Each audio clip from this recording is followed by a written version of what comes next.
choix. Certo ciao lo cui io chica. Cao lu khoan mua bóng cui io sao.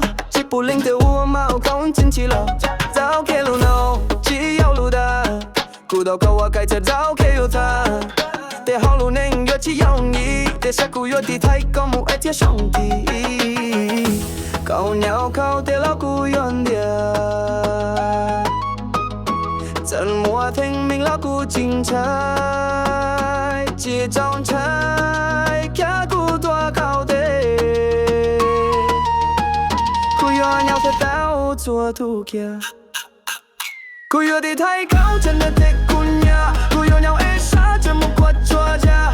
Câu chỉ yêu lên cú nhau thật câu. Trên một cái trong trái cú yên ngứa đâu cầu nhau. Cú io thì thấy câu chỉ phụ không bông. Chỉ phụ khi máu câu nhau đâu cái chớp câu nhau tu. Cú lù chờ. Cú io thì thấy câu một dòng nụ khờ.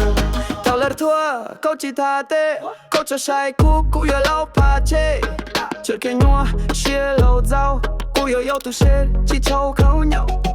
Câu chỉ thâu tu ăn gì. Cú nhau theo đầu câu tu danh chia thì. Lung theo tay tê kẹp bê.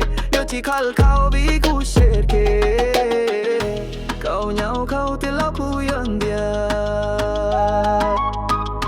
Chờ mùa thanh mình lâu cú chín trái. Chỉ trong trái kia cú toa câu thế.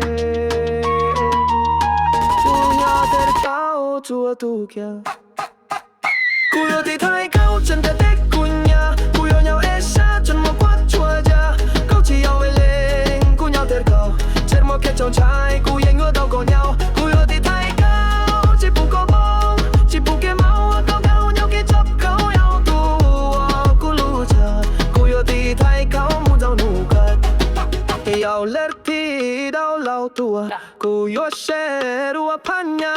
Câu chua ta lâu đâu cú ế xa. Cái cú yêu tu thì thấy câu tha.